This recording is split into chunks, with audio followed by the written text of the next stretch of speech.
আসসালামু আলাইকুম রহমতুল্লাহি বারাকাতুহ নাহমাদুহু ওয়া নুসাল্লি আলা রাসূলিহিল কারীম আম্মা বা'দু ফাআউযু বিল্লাহি মিনাশ শাইতানির রাজীম বিসমিল্লাহির রহমানির রহিম ইয়াসিন ওয়াল কুরআনিল হাকীম ইন্নাকা লামিনাল মুরসালিন আলা সিরাতিম মুস্তাকিম তানজিলাল আজিজির রহিম সাদাকাল্লাহুল আযীম রব্বি ইশরাহ লি সাদরি ওয়া ইয়াসসির লি আমরি ওয়াহলুল উকদাতাম মিন লিসানি ইয়াফকাহু কওলি।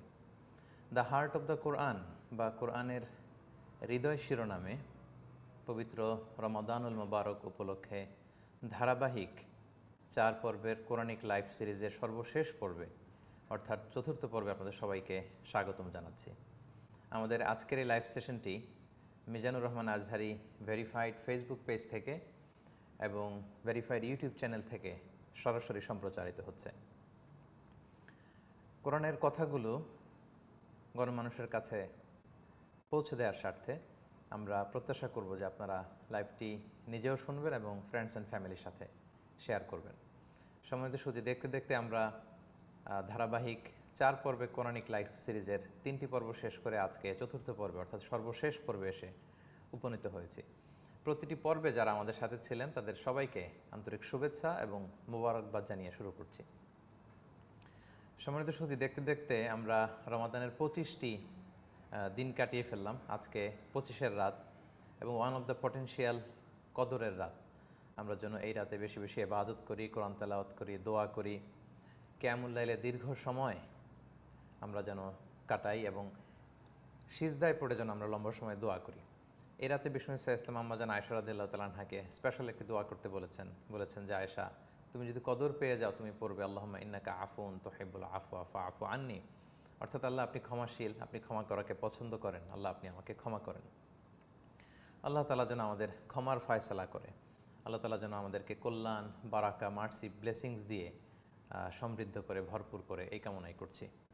সম্মানিত সুধী, আমরা এবছর সূরাতু ইয়াসিনের উপর কোরআনিক লাইভ সেশনটি চালিয়েছি এবং বিগত 3টি পর্বে আমরা সূরা ইয়াসিনের 83 আয়াত বিশিষ্ট এই সূরাটি, মাক্কি সূরাটি আমরা কমপ্লিট করেছি।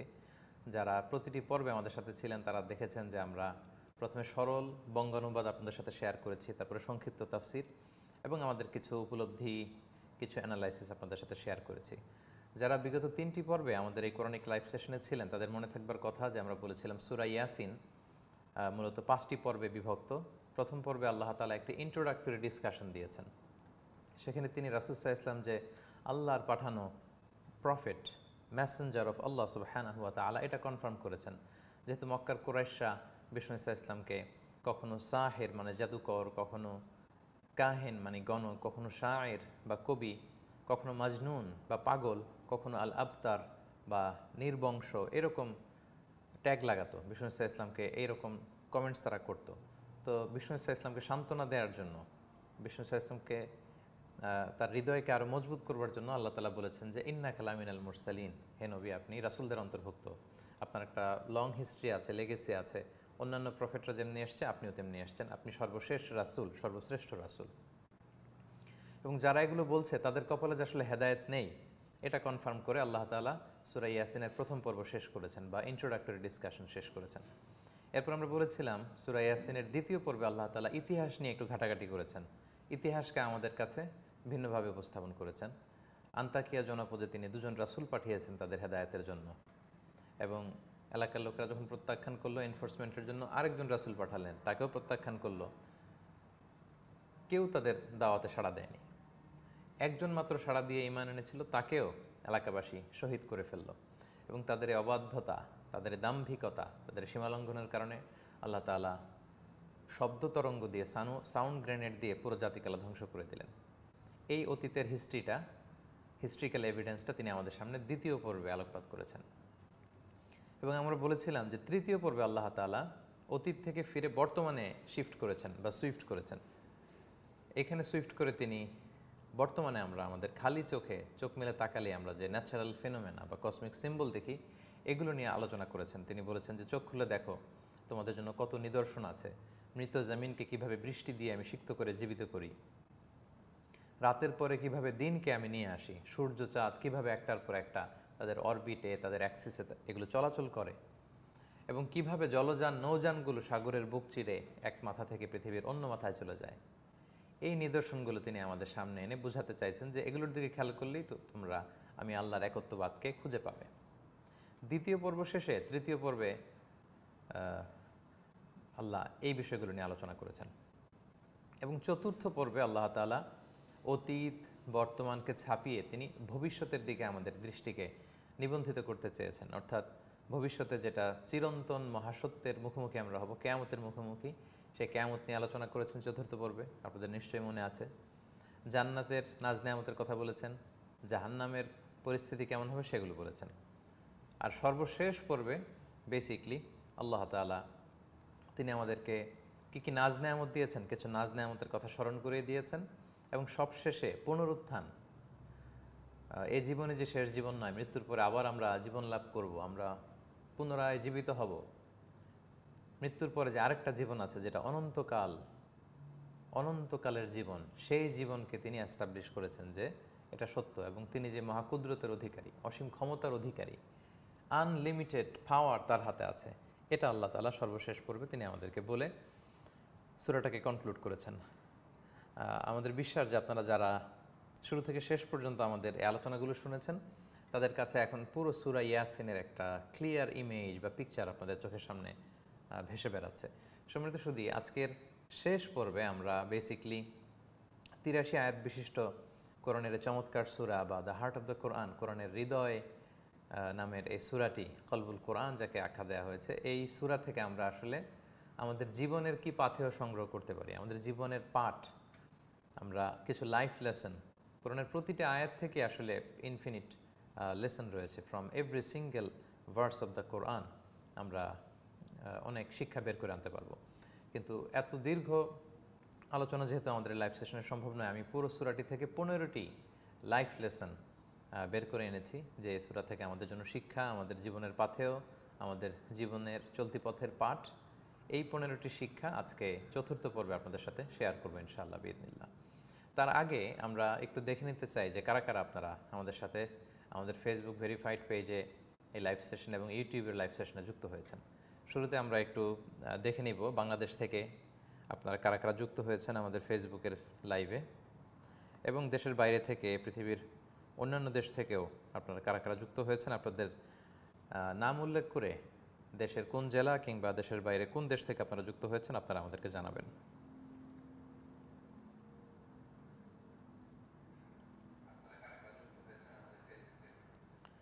রেদওয়ান ইসলাম যুক্ত হয়েছেন নওগাঁ জেলা থেকে। সৌদি আরবের দাম্মাম থেকে এমডি রাসেল যুক্ত হয়েছেন আমাদের সাথে। সাউথ আফ্রিকা থেকে আজকের এই দ্য হার্ট অফ দ্য কোরআনের সর্বশেষ পর্ব উপভোগ করছেন আলামিন হুসাইন নামে একজন দর্শক। ঢাকা থেকে আমাদেরকে শুনছেন রাশেদ খান।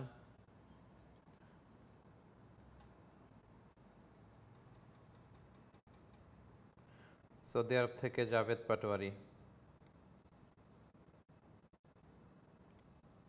ব্রাহ্মণবাড়িয়া থেকে যুক্ত হয়েছেন নোহা। কিশোরগঞ্জের ইটনা থেকে আমাদেরকে দেখছেন সাব্বির ইসলাম।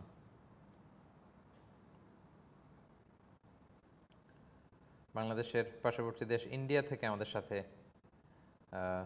আশিক, ইন্ডিয়ার পশ্চিমবঙ্গ থেকে আশিক দেখছেন আমাদেরকে সরাসরি। প্যারিস থেকে দেখছেন মোল্লা শাহিদুল।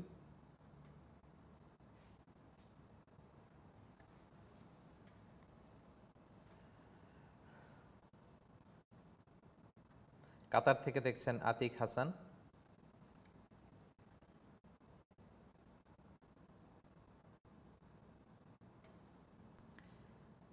ফেনী থেকে নোবেল আমাদের সাথে যুক্ত হয়েছেন।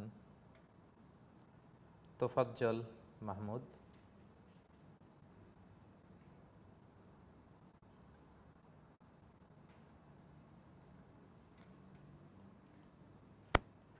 ভোলা থেকে আশরাফুল ইসলাম আশিক।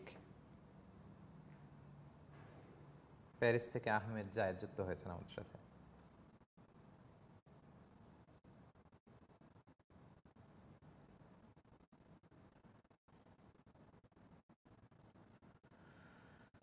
যুক্তরাষ্ট্র থেকে সাদিক ইসলাম, তিনি আমাদেরকে দেখছেন, সৌদি আরব থেকে দেখছেন নাইম ইসলাম, বাংলাদেশের বিভিন্ন জেলা থেকে এবং পৃথিবীর বিভিন্ন দেশ থেকে আমাদের এই লাইভটিতে প্রায় আমাদের ফেসবুক ভেরিফাইড পেজে ৬,২০০ জন দর্শক ও শ্রোতাবৃন্দ যুক্ত হয়েছেন, আলহামদুলিল্লাহ। কুমিল্লা থেকে সালমা আক্তার দেখছেন, জামালপুর থেকে দেখছেন আবির আহসান, আয়ারল্যান্ড থেকে আমাদের সাথে যুক্ত হয়েছেন রফিকুল ইসলাম, চিটাং থেকে সাইমা সাদিয়া। যারা আমাদের ফেসবুক পেজ থেকে আমাদের এই লাইভ সেশনটি দেখছেন তাদের সবাইকে সাদর সম্ভাষণ জানাচ্ছি। এ পর্যায়ে আমরা একটু দেখে নিব যে আমাদের ইউটিউবে মিজানুর রহমান আজহারি নামে যে ভেরিফাইড ইউটিউব চ্যানেল, সেখান থেকে কারা কারা যুক্ত হয়েছেন। সেখানে অনেকে যুক্ত হয়েছেন আমাদের সাথে। পাবনা থেকে যুক্ত হয়েছেন, কুষ্টিয়া থেকে আশিক যুক্ত হয়েছেন, যশোর থেকে রাকিব যুক্ত হয়েছেন, আব্দুল হান্নান ঠাকুরগাঁও থেকে, সিলেট থেকে সাইফুর রহমান, বরিশাল থেকে মোহাম্মদ ইমন, ভারতের হুগলি জেলা থেকে দ্য পাথ অফ দিন যুক্ত হয়েছে, তারপর বরগুনা থেকে মিরাজুল ইসলাম নামে একজন যুক্ত হয়েছেন, বরিশাল থেকে মোহাম্মদ ইমন যুক্ত হয়েছেন, তাওহিদ ফুলতলা থেকে, খুলনার ফুলতলা, কুয়েত থেকে যুক্ত হয়েছেন সোহাগ আহমেদ, ভারতের হুগলি থেকে যুক্ত হয়েছেন, ময়মনসিংহ থেকে সুলতানা রানী, শরীয়তপুর থেকে আমাদের সাথে ইউসুফ হোসেন নামে যুক্ত হয়েছেন, ফ্রান্স থেকে, চট্টগ্রাম থেকে, নীলফামারী থেকে, চাঁপাইনবাবগঞ্জ থেকে, মাদারীপুর থেকে, অনেক জেলা থেকে, নরসিংদী, ব্রাহ্মণবাড়িয়া, ঠাকুরগাঁও, র্যান্ডমলি আমাদের দর্শক ও শ্রোতাবিন্দু তারা কমেন্টস করে যাচ্ছেন। আপনাদের সবাইকে আন্তরিক শুভেচ্ছা এবং মোবারকবাদ জানিয়ে আমরা দ্য হার্ট অফ দ্য কোরআন বা কোরআনের হৃদয় শিরোনামের 4 পর্বের ধারাবাহিক কোরআনিক লাইভ সিরিজের চতুর্থ পর্ব বা সর্বশেষ পর্ব আমরা শুরু করতে যাচ্ছি। সম্মানিত সুধী, আজকের পর্বে আমরা সূরা ইয়াসিন থেকে প্রাপ্ত যে লাইফ লেসনগুলো আমাদের জীবনের জন্য শিক্ষা আছে সেগুলো আমরা আপনাদের সাথে শেয়ার করবার চেষ্টা করবো ইনশাআল্লাহ বিইذনিল্লাহ। আমি রিকোয়েস্ট করব যারা লাইভটি দেখছেন আপনারা শেয়ার করবেন, ইউটিউব থেকে বা ফেসবুক থেকে শেয়ার করুন, যাতে করে মানুষ কোরআনের কথাগুলো শুনতে পারে, আলোকিত করতে পারে তাদের জীবন। আমরা বলেছিলাম মোট 15টি লেসন নিয়ে আজকে আমরা আলোকপাত করবো ইনশাআল্লাহ বিইذনিল্লাহ।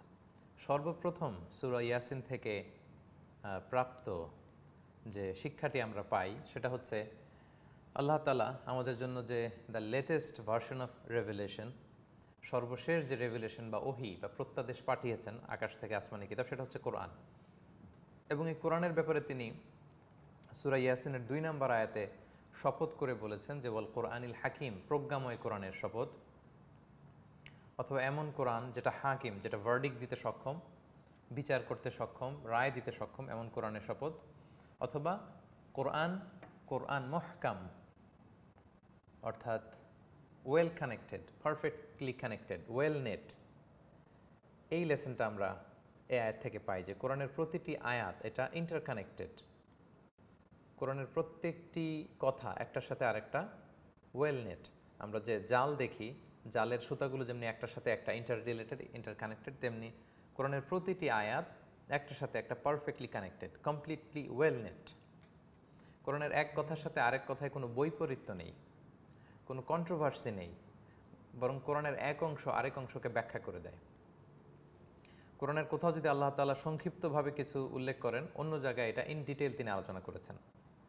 কোরআনের এক জায়গায় তিনি যদি খুব অল্প তথ্য দিয়ে কোনো ঘটনা তিনি বর্ণনা করেন, কোরআনের অন্য জায়গায় বিস্তর আলোচনা তিনি করেছেন। অর্থাৎ আল কোরআন ইউফাসসিরু বা'দুহু বা'দা, কোরআনের এক অংশ অন্য অংশকে ব্যাখ্যা করে দেয়, এক্সপ্লেইন করে দেয়।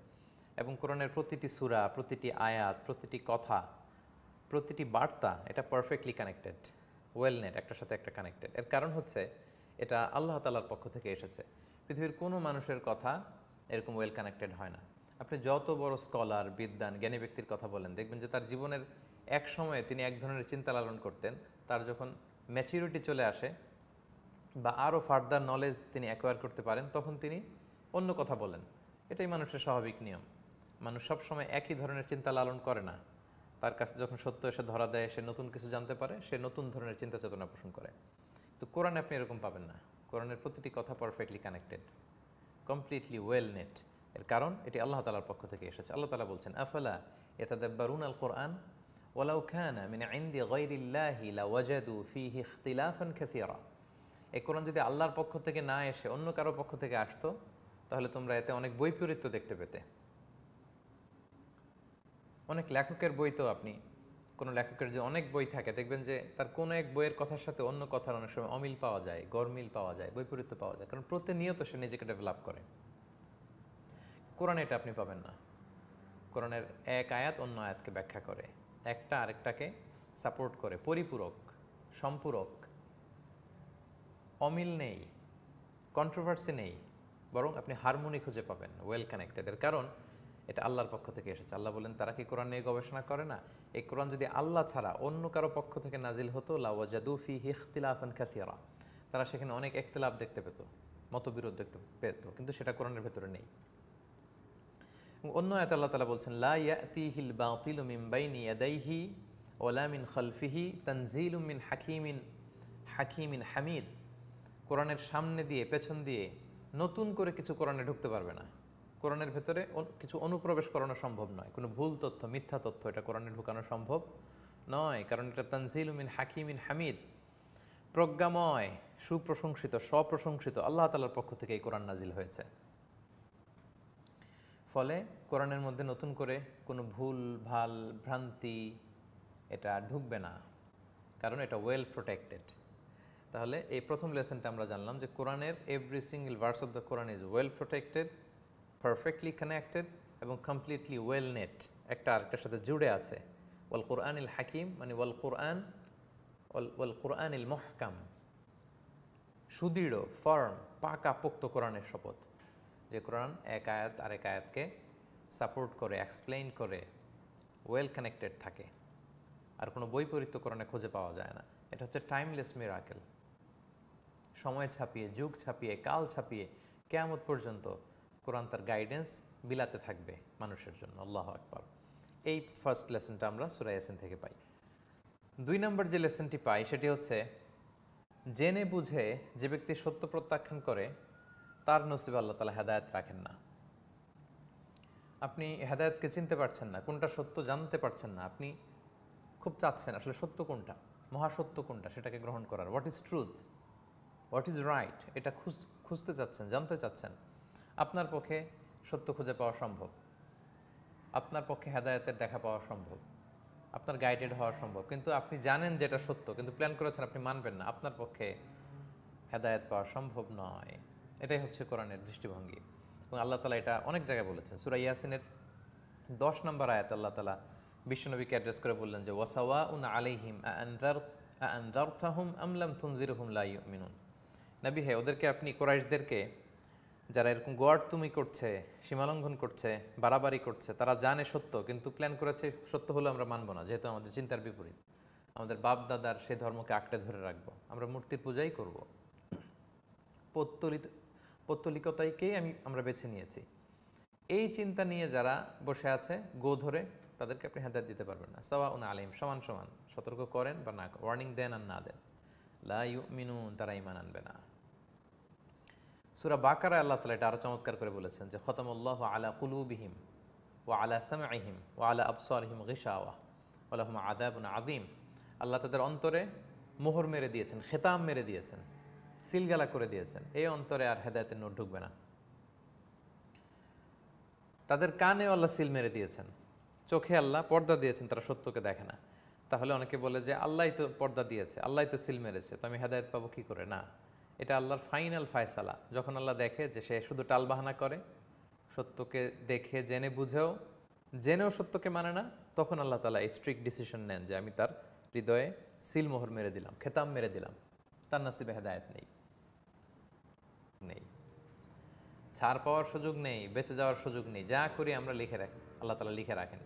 সো আমরা ভালো কাজ করেও যারা দুনিয়াতে বিপদের মুখোমুখি হই, জুলুমের শিকার, আমাদের এখানে আশা জাগা নিয়ে একটা বার্তা যে এগুলো কিন্তু আল্লাহ লিখে রেখেছেন, এর প্রতিদান, রিওয়ার্ড আমি পাবো, এগুলো জমা হচ্ছে আমার অ্যাকাউন্টে, এগুলো জমা হচ্ছে। আমি মাজলুম, আমাকে মানুষ ভুল বুঝেছে, সমাজ আমাকে ভুল বুঝেছে, কিন্তু আল্লাহ বলে আমি ভুল বুঝিনি, তোমার সব কাজ আমি লিখে রেখেছি, ভালো করলে ভালোর প্রতিদান তুমি পাবে, খারাপ করলে খারাপের প্রতিদান তুমি পাবে। ওয়াকুল্লা শাইইন আহসাইনাহু ফি ইমামিম মুবিন, প্রতিটি কাজ ওয়েল ডকুমেন্টেড ম্যানারে লিখে রাখা হচ্ছে, সংরক্ষিত হচ্ছে, লিপিবদ্ধ হচ্ছে। তাহলে এটা আমরা শিখলাম। সো আমরা বিশ্বাসীরা আমরা যেন যে কোনো কাজ করার আগে, যে কোনো পদক্ষেপ নেওয়ার আগে, স্টেপ ফেলার আগে আমরা যেন ভাবি যে এই কাজটা কিন্তু ডকুমেন্টেড থাকবে। আমরা যখন মানুষের সামনে কিছু করি তখন খুব সাবধানে কথা বলি। আমরা ক্যামেরার সামনে যখন কিছু করি বলি সাবধানে বলি, কারণ এটা রেকর্ডেড, ডকুমেন্টেড। আল্লাহ তাআলা বলেন এরকম ইমাম মুবিন নামক ভিডিও রেকর্ড দিয়ে আমি সব কিছু সিসি ক্যামেরার মতো টুকে রাখছি, তুলে রাখছি, লিপিবদ্ধ করে রাখছি, আর সংরক্ষিত থাকছে আমার কাছে। সো আমরা যেন আমাদের প্রতিটি কাজ করবার আগে ভেবে নেই যে এই কাজগুলো রেকর্ডেড হচ্ছে। সো এগুলো কি আল্লাহ তাআলা সন্তুষ্টির পথে আমি চলছি, নাকি এমন কাজ করছে যে কাজ আল্লাহ তাআলা ক্রোধান্বিত হচ্ছেন আমাদের উপর। আমাদের প্রতিটি কাজ করার আগে এটা ভেবে নেওয়া উচিত। সম্মানিত সুধী, সূরা ইয়াসিন থেকে 4 নম্বরে যে লেসনটা আমরা পাই সেটা হচ্ছে আমাদের হেদায়েতের জন্য আল্লাহ তাআলা অনেক রাসূল পাঠিয়েছেন, নবী পাঠিয়েছেন, এবং তারা প্রত্যেক রাসূল, all prophets they bearing the same mission, একই মিশন নিয়ে দুনিয়াতে এসেছেন, তাওহীদ, রিসালাত, আখিরাত। এক আল্লাহর দাওয়াত দিয়েছেন, রিসালাতকে মেনে নেওয়ার আহ্বান করেছেন, এবং আখিরাতের দাওয়াত তারা দিয়েছেন। এবং প্রত্যেক নবী একে অপরকে কোঅপারেট করেছেন, কেউ কারো বিরোধী ছিলেন না। যেমন মুসা আলাইহিস সালাম, হারুন আলাইহিস সালাম একই সময়ের নবী, দুই ভাই, তাই বলে কেউ কারোর প্রতি জেলাসি করেননি, বিরোধিতা নামাননি, কোঅপারেশন, কোলাবোরেশন এটা করেছেন। লূত আলাইহিস সালাম, ইব্রাহিম আলাইহিস সালাম একই টাইমের নবী। লূত আলাইহিস সালাম ছিলেন আল্লাহর খলিল, ইব্রাহিম আলাইহিস সালামের ভাতিজা। একে অপরকে কোঅপারেট করেছেন, কোলাবোরেশন করেছেন। আমরা সূরা ইয়াসিনের দ্বিতীয় পর্বেও দেখেছি কোন এক জনপদে তাদের হেদায়েতের জন্য আল্লাহ একসাথে দুজন রাসূল প্রেরণ করলেন। একই মিশন, একই কাজ, একে অপরের সহকর্মী, সহধর্মী, সহমর্মী, কোঅপারেশনের জন্য দুজন মিলে যাতে দাওয়াতি কাজ করতে পারে। দুজনের দাওয়াতে কাজ হচ্ছে না, আল্লাহ রিইনফোর্সমেন্ট করলেন, আরও একজন নবী পাঠালেন। চিন্তা করেন, সুবহানাল্লাহ। এক এলাকার হেদায়েতের জন্য তিনজন নবী, আল্লাহর পাঠানো তিনজন নবী একই মিশনে, having the same mission, same project, same slogan, আনি আবুদুল্লাহ, এক আল্লাহর ইবাদত করো। ইয়া কওমি আবুদুল্লাহ মা লাকুম মিন ইলাহিন গায়রু, হে আমার কওম তোমরা আল্লাহর ইবাদত করো, কেন আল্লাহকে ছেড়ে অন্য কিছুর ইবাদত করো। এই কথা বলার জন্য তিনজন এসেছেন, কিন্তু তিনজনের মধ্যে কোনো ধরনের বিরোধ ছিল না, হিংসা ছিল না, একে অপরকে দেখতে পারে না, সহ্য করতে পারে না, এটা ছিল না। আল্লাহু আকবার।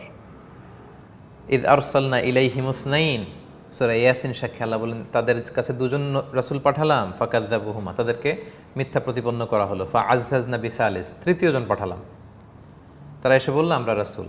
তাহলে দেখুন এক কাজের জন্য আল্লাহ তিন নবী পাঠিয়েছেন, তিনজন মিলে মিশে একাকার হয়ে দাওয়াতি কাজে অংশগ্রহণ করেছেন। আল্লাহু আকবার। এখান থেকে আমাদের শিক্ষা কি?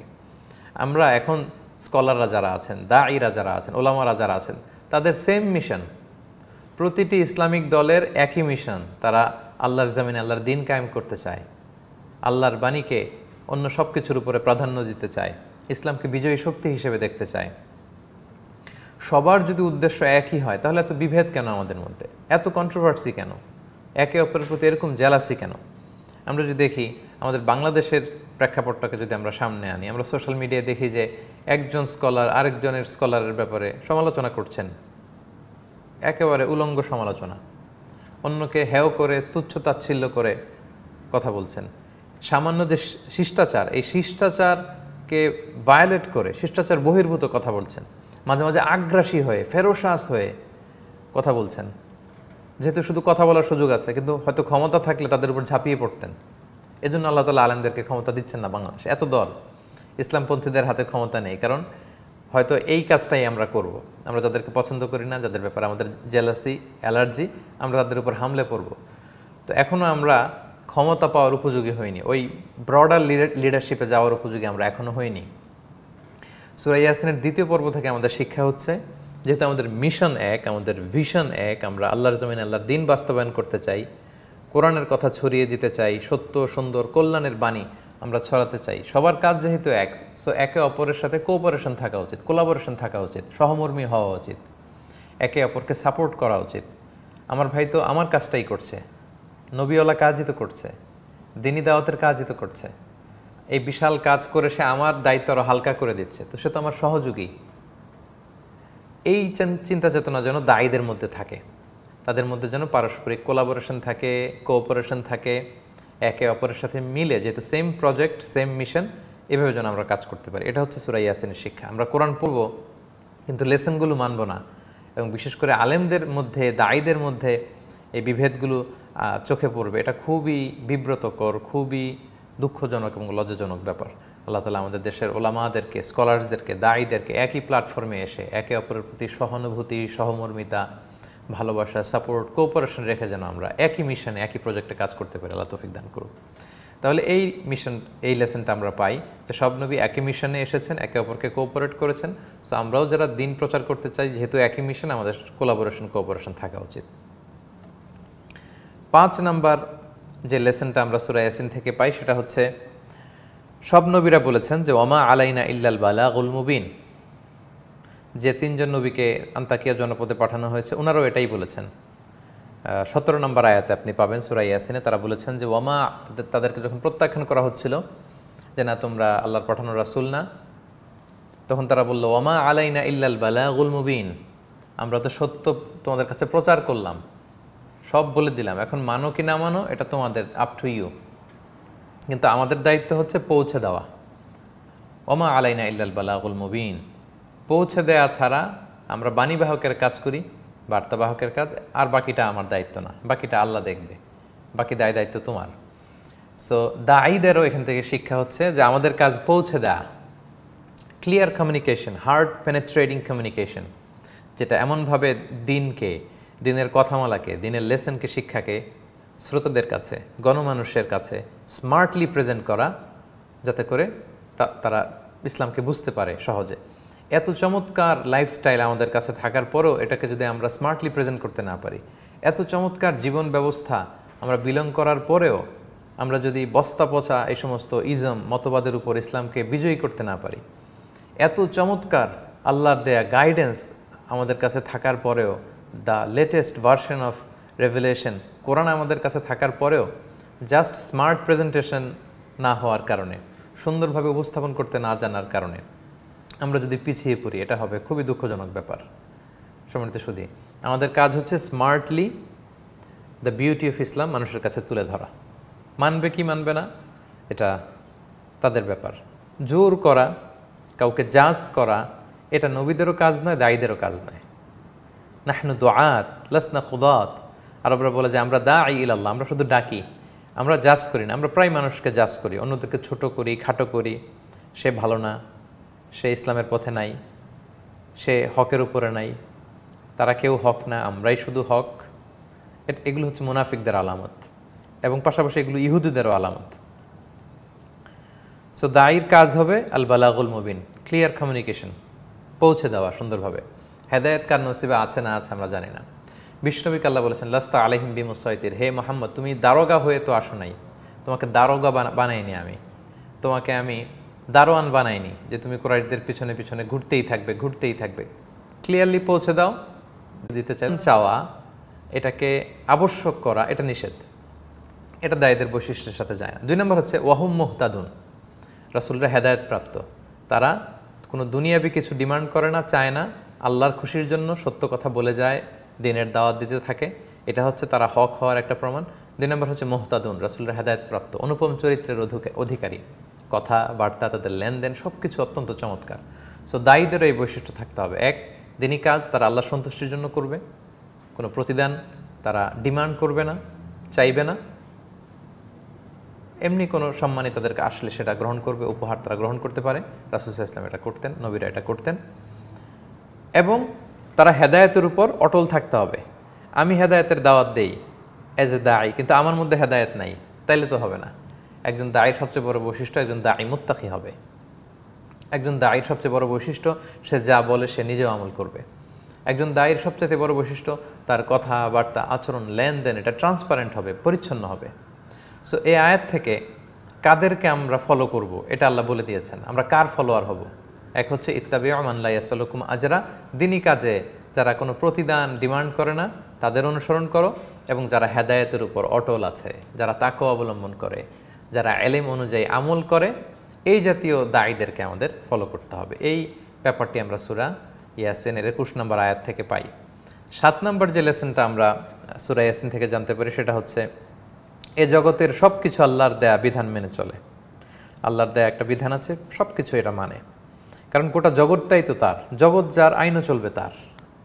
এই কথাগুলো আমরা সূরা ইয়াসিনের 38, 39, 40 নম্বর আয়াতে পাই। সেখানে আল্লাহ বলেছেন সূর্যকে ঘোরার প্রদক্ষিণের একটা সময় বেঁধে দিয়েছে, কত দিন কত বছর ঘুরবে, কতটুকু স্পিডে ঘুরবে, কিভাবে তার পক্ষে প্রদক্ষিণ করবে, ওই পর্যন্ত সে ঘুরবে, যেদিন কিয়ামত হবে থেমে যাবে। ওই সফটওয়্যার সূর্যের মধ্যে দিয়ে দেওয়া আছে। চাঁদ কিভাবে ঘুরে প্রতি মাসে কি অবস্থানে যাবে আল্লাহ আদেশ দিয়েছেন, ওই আদেশ চাঁদ পালন করছে। দিনের পরে রাত আসে, রাতের পরে দিন আসে, কত ঘন্টা পরে আসবে, কিভাবে আবর্তিত হবে, আল্লাহ তাআলা তাদের জন্য আইন করে দিয়েছেন, বিধান করে দিয়েছেন, তারা মানে। জগতের সব আল্লাহর বিধান মানে, কিন্তু আমরা আল্লাহর বিধান মানতে চাই না। আমরা বিধান মানতে চাই না। আল্লাহ গোটা বিশ্ব যখন তিনি সৃষ্টি করলেন, সৃষ্টি করে তিনি ফাকালা লাহা, আসমানকে, ওয়ালিল আরদি, জমিনকে বললেন ইতিয়া তাওআন আও কারাহা ক্বালাতা আতাইনা তাইঈন। আল্লাহ বললেন ইচ্ছায় অনিচ্ছায় আমার কাছে আসো। তারা বললেন আল্লাহ তাইঈন, আমরা অনুগত হয়ে তোমার কাছে আসলাম। অন্য আয়াতে আল্লাহ বলেন ওয়ালাহু আসলামা মান ফিস সামাওয়াতি ওয়াল আরদি তাওআন ওয়া কারাহা। আকাশ জমিনে যা আছে সব কিছু সারেন্ডার করে আল্লাহর আইন মেনে চলে, সব কিছু। কোরআনের অন্যত্র আল্লাহ তাআলা বলেন ওয়া ইম মিন শাইইন ইল্লা ইউসাব্বিহু বিহামদিহি ওয়ালাকিন লা তাফকাহুনা তাসবিহাহুম। এই পৃথিবীতে যা আছে সব কিছু আল্লাহর তাসবিহ পড়ে। আকাশ আল্লাহর তাসবিহ পড়ে, জমিন আল্লাহর তাসবিহ পড়ে, বাতাস আল্লাহর তাসবিহ পড়ে, সাগরের ঢেউগুলো আল্লাহর তাসবিহ পড়ে, পাহাড় আল্লাহর তাসবিহ পড়ে, বজ্রপাত আল্লাহর তাসবিহ পড়ে, পাখিগুলো আল্লাহর তাসবিহ পড়ে, বৃক্ষরাজি, মৎস্যকুল, প্রাণীকুল, পক্ষীকুল, সব কিছু আল্লাহর তাসবিহ পড়ে। আল্লাহ বলেন ওয়ালাকিন লা তাফকাহুনা তাসবিহাহুম, কিন্তু সে তাসবির ভাষা তোমরা বুঝো না, সেই কান তোমাদের নেই, তোমরা শুনতে পাও না। তাহলে জগতে যা আছে সব আল্লাহর নিয়ম মেনে চলে, কারণ পুরো জগৎটাই তার, তার নিয়মে এই পৃথিবী চলবে। সৃষ্টি যার, বিধানও তার, আইন চলবে তার। আমরা যেন আল্লাহর দেয়া বিধানে অনুগত হতে পারি, আল্লাহর আদেশের সামনে আমরা যেন সারেন্ডার করতে পারি, মাথা যেন পেতে দিতে পারি, এই মানসিকতা আমাদের গঠন করতে হবে। এই শিক্ষাটা আমরা পাই, সব কিছু আল্লাহর দেয়া বিধান মেনে চলে। সূরা ইয়াসিনের 8 নম্বর লেসন হচ্ছে একটা সময় আসবে মানুষ যেদিন কিয়ামতকে চাক্ষুষ দেখবে, সেদিন সব কিছুর চাক্ষুষ প্রমাণ হয়ে যাবে। সেদিনটা আসবে যখন মানুষ দেখবে, তখন সব কিছু তার কাছে ফকফকা হয়ে যাবে, পরিষ্কার। এটা আমরা বলেছি সূরা ইয়াসিনের 51 এবং 52 নম্বর আয়াতে, যে ওয়ানুফিখা ফিস সূর, যখন ইসরাফিল সিংহায় ফুৎকার দিবে, ফাইদা হুম মিনাল আজদাসি ইলা রাব্বিহিম ইয়ানসিলুন, জেনারেশন টু জেনারেশন কবর থেকে, জমিন থেকে লাশগুলো উঠবে। উঠে কি বলবে? ক্বালু ইয়া ওয়াইলানা মান বাআসানা মিন মারকাদিনা, কে জাগালো রে আমাদেরকে ঘুম থেকে? হাদা মা ওয়া'দার রহমান ওয়া সাদাকাল মুরসালুন, বলা হবে হ্যাঁ এটাই হচ্ছে রহমান বলেছিলেন, কিয়ামত যে হবে এটাই সেদিন। সম্মানিত সুধী, একটু খেয়াল করুন ওই দিনটা কেমন হবে যখন আমরা কবর থেকে উঠব, এবং যখন আমরা সেই দৃশ্য দেখব আমাদের কাছে সব ক্লিয়ার হয়ে যাবে যে আল্লাহ তাআলা কোরআনে বলেছিলেন, নবীরা বলেছিল, আলেমরা বলেছিল। সেদিন সব ক্লিয়ার হয়ে যাবে। এই দুনিয়াতে যারা নাস্তিক বলে নিজেদেরকে পরিচয় দেয়, যারা বলে স্রষ্টা বলতে কিছু নাই, মৃত্যুর পরে জীবন বলতে কিছু নাই, আমরা যদি তর্কের খাতিরে সাপোজ ধরেও নেই যে আসলে কিছুই নেই, যদিও আমাদের বিশ্বাস যে মৃত্যু পরবর্তী জীবন আছে, জান্নাত জাহান্নাম আছে, আল্লাহর বিচারের সামনে আমাদের মুখোমুখি হতে হবে, এটা আমাদের বিশ্বাস এবং এটা মহাসত্য বলে আমরা মানি। কিন্তু তর্কের খাতিরে যদি আমরা ধরেও নেই যে নাস্তিকরা যে বলে কিছুই নেই, মৃত্যুর পরে সব শেষ, আসলেও যদি এরকম হয় নাস্তিকরা যেটা বলে, এতে আমাদের লস কোথায়? এতে আমাদেরও লস নেই, নাস্তিকদেরও লস নেই, মৃত্যুর পরে কিছুই নেই, আমরা সব মাটির সাথে মিশে শেষ হয়ে যাব। কিন্তু যদি আমাদের বিশ্বাস সত্য হয়, আমাদের নাস্তিক ভাইদেরকে আমি আহ্বান করে তাদের চিন্তার দুয়ারে একটু নক করতে চাই যে এই যে আমরা মৃত্যু পরবর্তী জীবনে বিশ্বাস করি, যদি আমাদের কথা সত্য হয় তখন পরিস্থিতি কি হবে? তখন নাস্তিকদের অবস্থা কি হবে? তারা তো কবর থেকে উঠে বলবে মাম বাআসানা মিন মারকাদিনা হাদা, কে আমাদের ঘুম ভাঙালো? এবং সেই কিয়ামতের বিভীষিকাময় পরিস্থিতি তারা যখন সেদিন দেখবে, তখন বলবে হায় রে, কোরআনে যা এসেছিল, আলেমরা যা বলেছিল, নবীরা যে বার্তা নিয়ে এসেছিল, তাই তো মিলে গেল, তাই তো পুরো হয়ে গেল। তো সেই দিন আফসোস করার আগে আমরা এখনই যেন বিশ্বাসী হই, আমরা যেন আমাদের আস্থা, ভয় এগুলো আল্লাহর জন্য আমরা যেন সাবেত করি। সম্মানিত সুধী, এই শিক্ষাটা আমরা পাই। সূরা ইয়াসিনের 9 নম্বর শিক্ষা হচ্ছে বিচার দিবসে, কিয়ামতের দিন, সেদিন কাউকে ঠকানো হবে না, কাউকে জুলুম করা হবে না। আমরা কত লাকি, আমরা বিচারক হিসেবে আল্লাহ তাআলাকে পেয়েছি। আমরা অনেক সময় দুনিয়ার বিচারে অনেক সময় হ্যাপি হই না, বাদী হ্যাপি বিবাদী হ্যাপি হয় না, অর্থাৎ বিবাদী হ্যাপি বাদী হ্যাপি হয় না। কারণ মানুষের দুর্বলতা থাকে, কারো প্রতি পক্ষপাত দুষ্টতা থাকে, অনেক বিষয় থাকে।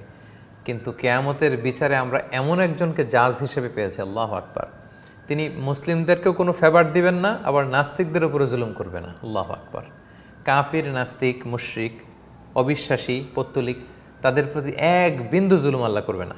এমন না যে আমরা আল্লাহকে ডেকেছি, আল্লাহর ইবাদত করেছি, সো আমাদেরকে তিনি অনেক ফেভার দিয়ে দিবেন, যা দেয়ার তাই দিবেন।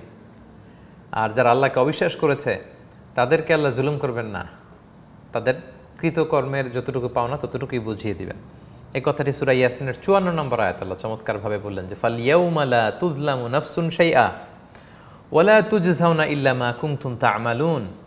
আজ কারো প্রতি বিন্দুমাত্র জুলুম করা হবে না, এবং তারা যা করেছিল শুধু অতটুকুই তাদেরকে বুঝিয়ে দেয়া হবে। আল্লাহু আকবার। আল্লাহ জুলুম করবেন না। কোরআনের অন্যান্য আয়াতে আল্লাহ তাআলা বলেন মা ইউবাদদালুল কওলু লাদাইয়া ওয়া মা আনা বিযাল্লামিল লিল আবিদ। আমি আমার কোনো বান্দার উপর জুলুম করি না। বিভিন্ন আয়াত আল্লাহ বলেছেন যে আমি জালিম নই, আমি জুলুম করি না, যে যতটুকু প্রাপ্য ততটুকু। ফামাইয়া আমাল মিসকালা যাররাতিন খাইরান ইয়ারা। যাররা পরিমাণ ভালো করেছো তো সেটা পাবে, যাররা পরিমাণ খারাপ করেছো তো সেটা পাবে। সব কিছুর হিসাব সেদিন দেয়া হবে, কাউকে ঠকানো হবে না। আপনারা আশ্বস্ত থাকুন। আহকামুল হাকিমিন আলাইসাল্লাহু বিআহকামিল হাকিমিন, সূরা 3-এর শেষে আল্লাহ প্রশ্ন ছুড়েছেন, আমি কি আহকামুল হাকিমিন নই? সকল জাজেস, বিচারকদের মধ্যে কি আমি শ্রেষ্ঠ বিচারক নই? অবশ্যই। ওয়ালা ইয়া রাব্বানা, অবশ্যই আপনি সর্বশ্রেষ্ঠ বিচারক, এবং আপনাকে জাজ হিসেবে পেয়ে আমরা খুশি। আল্লাহ বলেন সেদিন ঠকাবো না আমি কাউকে, বিন্দু পরিমাণ, সরষের দানা পরিমাণ জুলুম আমি করব না। এটা বলে আল্লাহ তাআলা আমাদেরকে আশ্বস্ত করেছেন। এটা হচ্ছে সূরা ইয়াসিনের 9 নম্বর শিক্ষা। সূরা ইয়াসিনের 10 নম্বর শিক্ষা হচ্ছে জান্নাতে জান্নাতবাসীরা যাই চাবে তাই পাবে। আই রিপিট, 10 নম্বর শিক্ষা হচ্ছে জান্নাতে জান্নাতীরা যাই চাবে তাই পাবে। আল্লাহু আকবার। এই কথাটি আল্লাহ তাআলা সূরা ইয়াসিনের 57 নম্বর আয়াতে বলেছেন যে লাহুম ফিহা ফাকিহাতু ওয়া লাহুম মা ইয়াদউন। তাদের জন্য ফলের ব্যবস্থা থাকবে, আপ্যায়ন থাকবে, রিসেপশন থাকবে, ওয়েলকামিং রিসেপশন থাকবে, ওয়েলকামিং ড্রিঙ্কস থাকবে, তাদেরকে হেল্প করার জন্য ওয়েটার থাকবে গেলমান নামে, তাদেরকে এন্টারটেইন করার জন্য হুর থাকবে, পবিত্রা সঙ্গিনী থাকবে। আল্লাহ বলেন ফল থাকবে, আর ওয়ালাহুম মা ইয়াদউন, তারা সেখানে যা ডিমান্ড করবে, যা চাবে তাই পাবে। এটা হচ্ছে জান্নাতের একটা ফিচার, যে জান্নাতে যা চাওয়া যায় তাই পাওয়া যায়। পৃথিবীর কোথাও এটা নেই, কোনো 7 স্টার হোটেলেও নেই, কোনো রয়্যাল প্যালেসেও নেই। আপনি যা চাবেন তাই তারা হাজির করতে পারবে না মানুষের সীমাবদ্ধতার কারণে, কিন্তু জান্নাতে যা চাবেন তাই পাবেন। অনেকে বলে যে জান্নাতে কি এটা পাওয়া যায়? আমরা নানা সময় আমাদের দিনী ভাই বোনদের প্রশ্নের সম্মুখীন হই যে শায়েখ জান্নাতে কি এটা পাওয়া যায়? জান্নাতে কি আল্লাহ এটা দিবে? জান্নাত কি এটা মিলবে? এবং আমাদের ছোট্ট ছেলেমেয়েরাও প্রশ্ন করে, যে আমার মেয়ে আমাকে প্রশ্ন করে যে আব্বু জান্নাত থেকে এটা পাবো, ওইটা পাবো, খেলনা দিবে, গাড়ি দিবে, ফল দিবে, ওইটা দিবে, দোলনা দিবে। এই বিভিন্ন ধরনের অদ্ভুত অদ্ভুত যে প্রশ্নগুলো ছোটদের মাথায় আসে, তারা এই প্রশ্নগুলো করে থাকে। আল্লাহ তাআলা খুব এক্সপ্লিসিটলি বলেছেন ওয়ালাকুম ফিহা মা তাশতাহি আনফুসুকুম, মানে তোমাদের অন্তর যা চাইবে, তোমাদের ডিজায়ার যা চায়, তোমাদের আত্মাটা যা পেতে চায় তাই পাবে। যেটা তোমার ভাল লাগে, যেটাতে তুমি খুশি হও, যেটাতে তোমার কমফোর্ট লাগে, যেটাতে তুমি প্লেজার পাও, আনন্দ পাও, সুখ পাও, হ্যাপিনেস পাও, সব পাবে। ওয়ালাকুম ফিহা মা তাদউন, যা ডিমান্ড করবে তাই পাবে। বলতে দেরি, হাজির হতে দেরি নেই। এটা হচ্ছে জান্নাতের একটা কোয়ালিটি। আমি এটা চাই কিন্তু পাচ্ছি না, তাইলে জান্নাতে যে লাভ হইলো কি? আমি এইভাবে চাই, ওইভাবে পাচ্ছি না, তাহলে এটা জান্নাত হলো কি করে? জান্নাতে যে যেমন, যেরকম, যেভাবে, যেটা চাবে সেটাই মুহূর্তে সে পেয়ে যাবে। আল্লাহু আকবার। This is call Jannah, paradise. তাহলে 10 নম্বর লেসন সূরা ইয়াসিনের 57 নম্বর আয়াত থেকে আমরা জানলাম জান্নাতে মানুষ যাই চাবে তাই সে পেয়ে যাবে। ওখানে না বলতে কিছু নেই। ল্যাকিংস, স্টক আউট, পাওয়া যাচ্ছে না, এখন নাই, পরে দিব, ঘাটতি কমতি, এই ধরনের কোনো এক্সকিউজ নাই, কোনো কথা থাকবে না। আপনার মনে যা চাবে আল্লাহর জান্নাতে আপনি তাই পাবেন। সুবহানাল্লাহ। এটা ছিল সূরা ইয়াসিনের 10 নম্বর শিক্ষা। সূরা ইয়াসিনের 11 নম্বর শিক্ষা, সেদিন আমাদের নিজেদের হাত পা আমাদের বিরুদ্ধে সাক্ষী দিবে যারা পাপ কাজ করবে। কারণ আমলনামা যখন বিশ্বাসীদের দেয়া হবে সামনে থেকে এসে ডান হাতে হিসাবান ইয়াসিরা ওয়া ইয়ানকালিবু ইলা আহলিহি মাসরুরা, খুশিতে ফ্যামিলির লোকদের সাথে দেখা করবে, হ্যাপি, আসল হাসিটা হাসবে, চূড়ান্ত সফলতা, আমরা জান্নাতি। কিন্তু যারা জাহান্নামী, পেছন দিক থেকে এসে বাঁ হাতে আমলনামা দেয়া হবে, তাদের কান্না আর কে দেখে? তারা হায় হায় করবে, বলবে হায় রে, যদি আমরা মাটির সাথে মিশে যেতাম, যদি আমরা মরে যেতাম, যদি আমলনামা না দেয়া হতো। কিন্তু এই আফসোসে তখন কোনো লাভ হবে না। তখন তারা আল্লাহর কাছে অস্বীকৃতি জানাবে, আল্লাহ আমি তো এই কাজ করিনি, তোমার ফেরেশতারা মিথ্যা লিখেছে, ভুল লিখেছে, যা করিনি তা চাপিয়ে দিয়েছে আমার কাঁধে। এরকম যখন বলতে চাইবে, আল্লাহ তাআলা তাদের মুখটাকে সিলগালা করে দিবেন, মুখটাকে সেলাই করে দিবেন। এই কথাটা আল্লাহ তাআলা সূরা ইয়াসিনের 65 নম্বর আয়াতে বলেছেন, আল ইয়াউমা নাখতিমু আলা আফওয়াহিহিম, সেদিন তোমার মুখকে আমি সিল্ড করে দেব, সিল আপ করে দেব। ওয়া তুকাল্লিমুনা আইদিহিম, তোমার হাত সেদিন কথা বলবে। ওয়া তাশহাদু আরজুলুহুম বিমা কানু ইয়াকসিবুন, তোমার পা সাক্ষী দিবে তুমি কি করেছিলে। আল্লাহু আকবার। একটু চিন্তা করুন, যে হাত পা অঙ্গ প্রত্যঙ্গগুলোকে আমরা খাইয়ে দাইয়ে পেলে পুষে তো পরিপুষ্ট করলাম, কত ক্লিন রাখি, ক্রিম মাখি, পারফিউম মাখি, সেই হাত, আমার নিজের হাত আমার বিরুদ্ধে সাক্ষী দিবে, আমার পা আমার বিরুদ্ধে সাক্ষী দেবে, আমার দেহ, আমার চামড়া আমার বিরুদ্ধে সাক্ষী দেবে। অন্য আয়াতে আল্লাহ বলেছেন, ওয়াকালু লিজুলুদিহিম লিমা শাহিদতুম আলাইনা, সেদিন মানুষ আশ্চর্য হয়ে বলবে, কিরে তোমরা আমার বিরুদ্ধে সাক্ষী কেন দিচ্ছ? ক্বালু, তারা বলবে, আনতাকানাল্লাহুল্লাযী আনতাকা কুল্লা শাই, ওই আল্লাহ আমাদেরকে কথা বলার সুযোগ করে দিয়েছেন।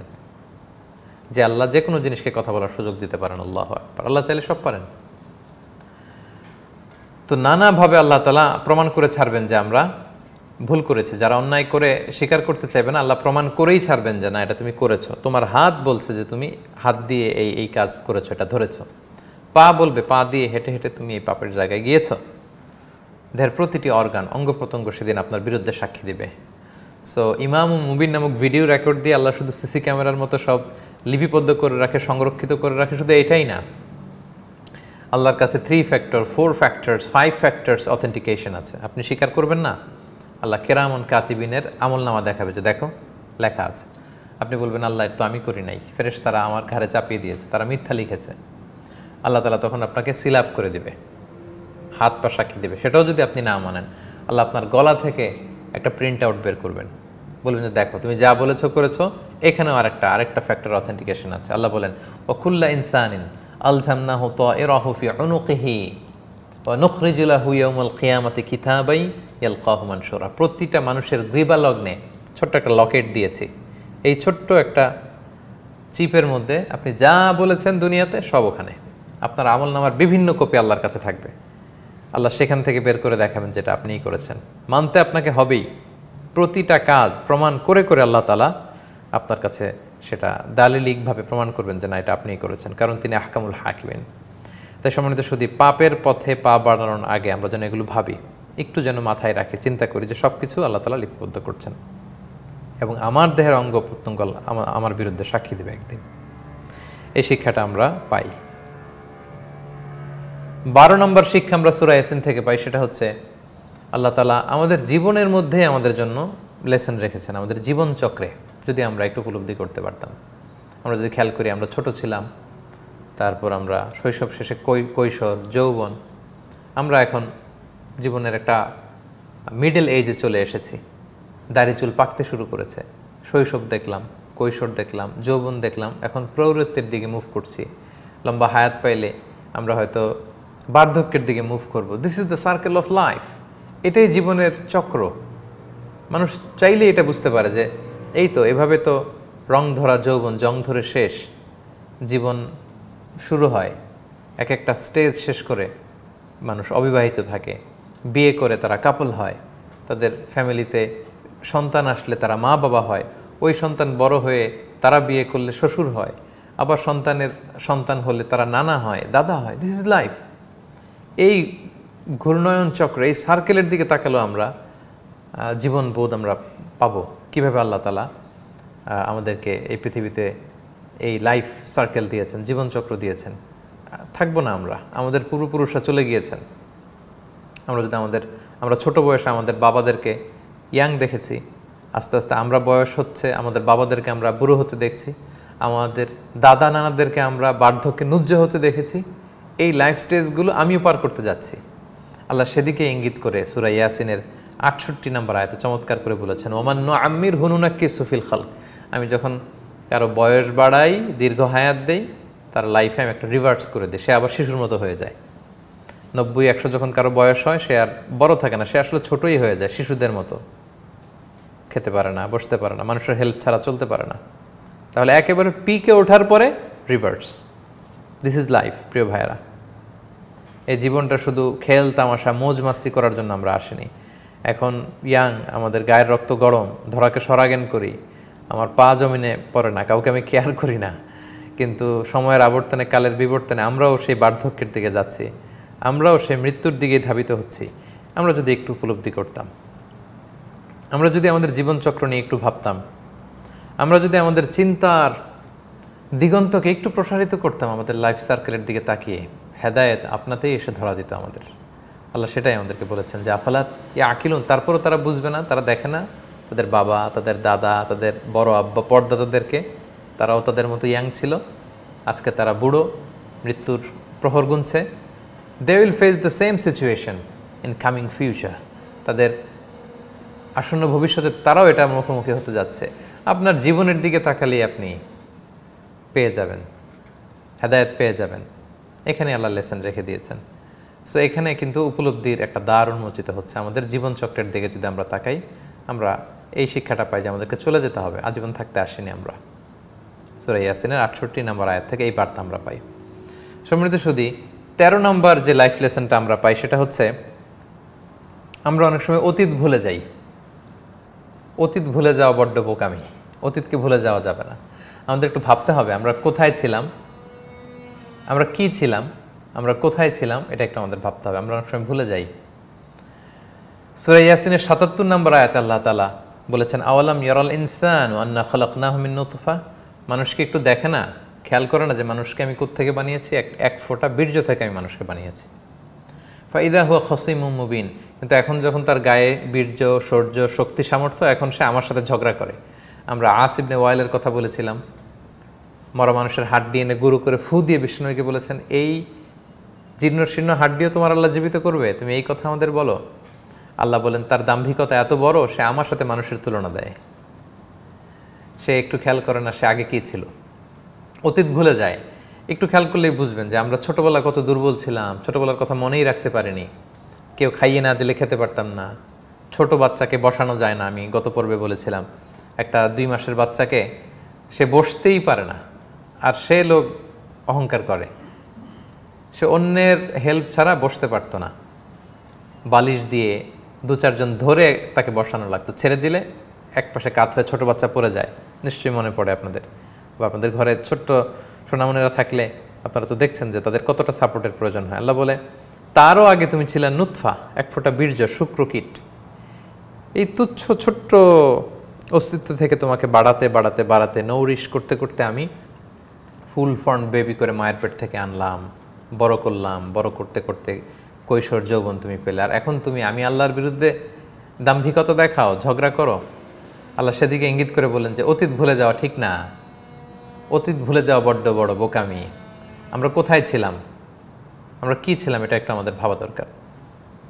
সূরা ইনসানে আল্লাহ চমৎকার করে বলেছেন যে হাল আতা আলাল ইনসানি হিনুম মিনাদ দাহরি লাম ইয়াকুন শাইআম মাযকুরা।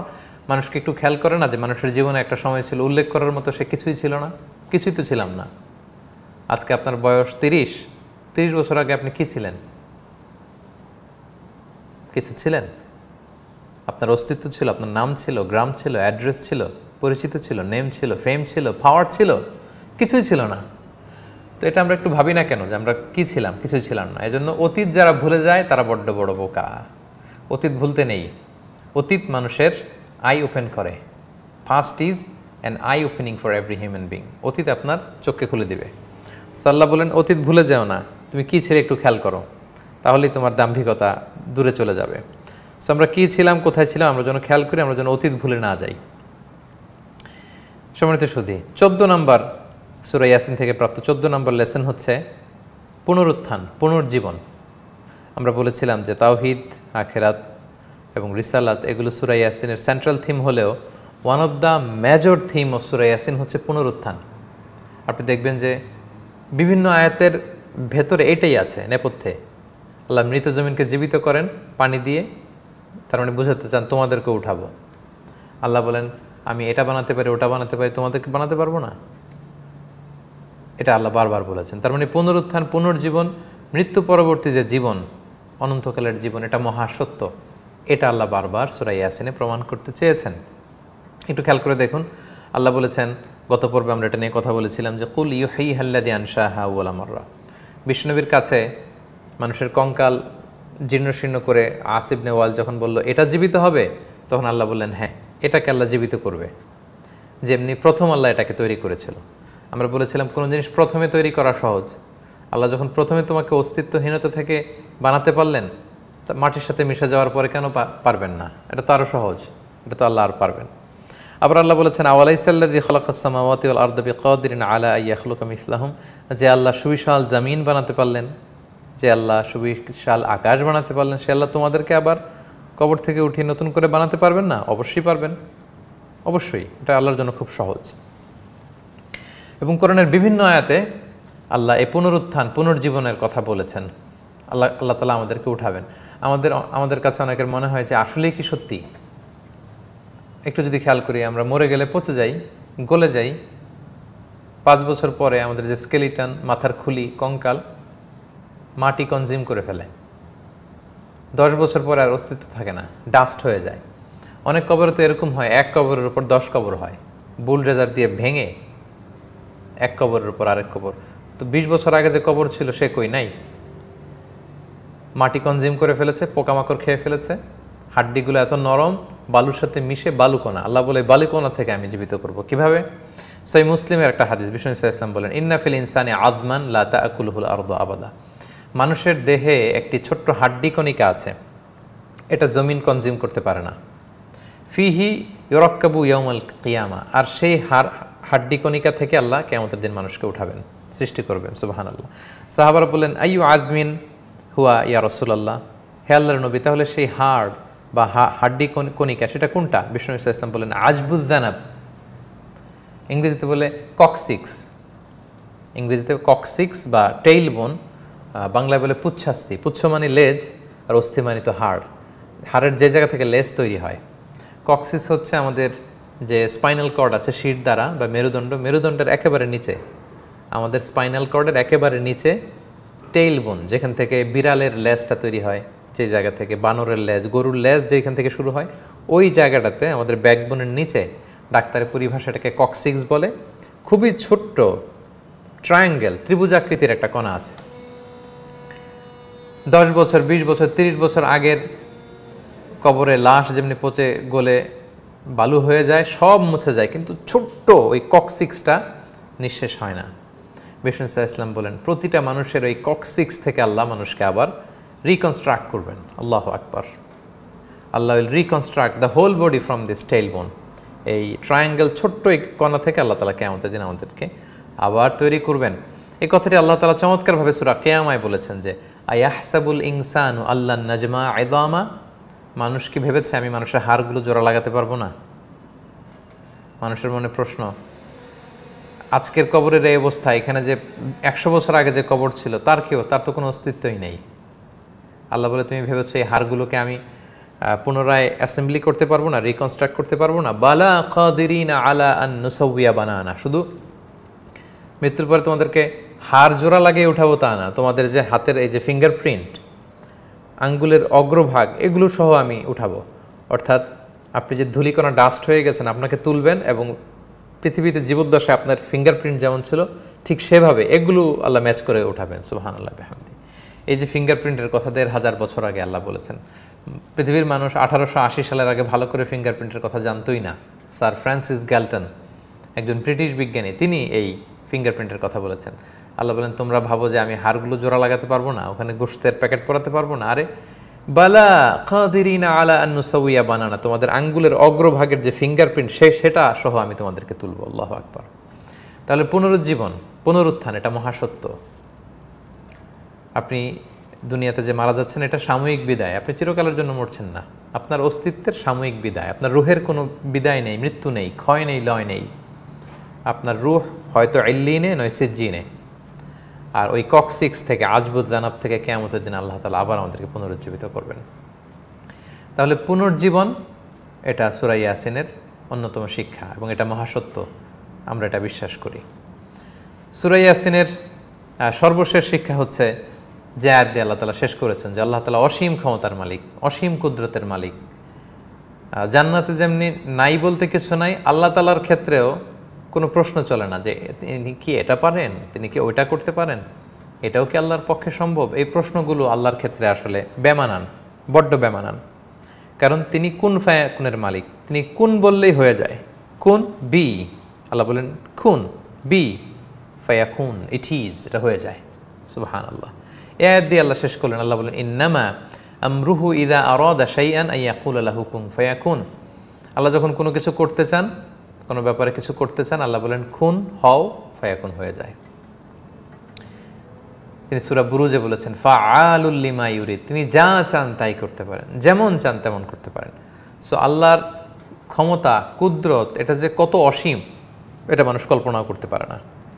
সো সেই অসীম আল্লাহ তাআলার পাঠানো এই কোরআন, এই সূরাগুলো, এই বিধানগুলো আমরা যেন মেনে চলি সম্মানিত সুধী, এবং আল্লাহর অসীম কুদরতের উপর যেন আমরা বিশ্বাস রাখি। এটা হচ্ছে এই আয়াত থেকে আমাদের জন্য শিক্ষা বা দাবি। সম্মানিত সুধী, দেখতে দেখতে আমি বলেছিলাম যে 15টি লেসন আপনাদের সাথে শেয়ার করব। আল্লাহ তাআলার অসীম ক্ষমতা বা কুদরত বা কুন ফায়াকুনের এই লেসন দিয়েই আমরা সূরা ইয়াসিনের আজকের 4র্থ পর্ব শেষ করতে চাই। আমরা 4টি পর্বে বিস্তারিত আলোচনা করেছি সূরা ইয়াসিন নিয়ে। সূরা ইয়াসিনের অর্থ, মর্মার্থ, এটা সংক্ষিপ্ত তাফসির এবং লাইফ লেসন শেয়ার করার মধ্য দিয়ে আমরা সূরা ইয়াসিনকে কমপ্লিটলি শেষ করলাম। আলহামদুলিল্লাহ, আমরা আল্লাহর দরবারে শুকরিয়া জ্ঞাপন করছি যে আমরা ধারাবাহিকভাবে দ্য হার্ট অফ দ্য কোরআন বা কোরআনের হৃদয় শিরোনামের 4 পর্বের ধারাবাহিক কোরআনিক লাইফ সিরিজের 4র্থ পর্ব আমরা শেষ করতে পারলাম। আমরা আশা করি আপনারা এই সিরিজটি থেকে উপকৃত হয়েছেন এবং প্রতিটি পর্ব আপনারা শুনেছেন। আমাদের ভেরিফাইড পেজে, মিজানুর রহমান আজহারি পেজে এই লাইভটি থেকে যাবে, আমাদের ইউটিউব চ্যানেলেও থেকে যাবে। আপনারা যারা এই মুহূর্তে শুনতে পারছেন না, আপনারা পরবর্তীতে শুনবেন এবং লাইভটি শেয়ার করবেন আশা করছি। আর মাত্র 5টি দিন বাকি, রমাদানুল মুবারকের রহমত, বরকত, মাগফিরাত, নাজাত, ক্ষমার মাস, আল্লাহর প্রিয় হওয়ার মাস আমাদের কাছ থেকে বিদায় নিচ্ছে। কোরআন নাজিলের এই মাসে আমরা যেন বেশি বেশি কোরআনের সাথে সম্পর্ককে জুড়ে দেই, বেশি যেন কোরআন তেলাওয়াত করি, কোরআনের অর্থ পড়ি, কোরআনের শিক্ষাগুলো যেন নিজেদের জীবনে বাস্তবায়নের চেষ্টা করি, কোরআনময় করে তুলি আমাদের প্রতিটি ক্ষণ, প্রতিটি মুহূর্ত। সেই প্রত্যাশায় দ্য হার্ট অফ দ্য কোরআন বা কোরআনের হৃদয় শিরোনামের 4 পর্বের ধারাবাহিক কোরআনিক লাইফ সিরিজের 4র্থ পর্ব থেকে বিদায় নিচ্ছি। আপনারা সবাই ভালো থাকুন, সুস্থ থাকুন, নিরাপদে থাকুন। হাযা মা ইনদি ওয়াল ইলমু ইনদাল্লাহি আলাইহি তাওয়াক্কালতু ওয়া ইলাইহি উনীব। ওয়াসসালামু আলাইকুম ওয়া রাহমাতুল্লাহি তাআলা ওয়া বারাকাতুহু।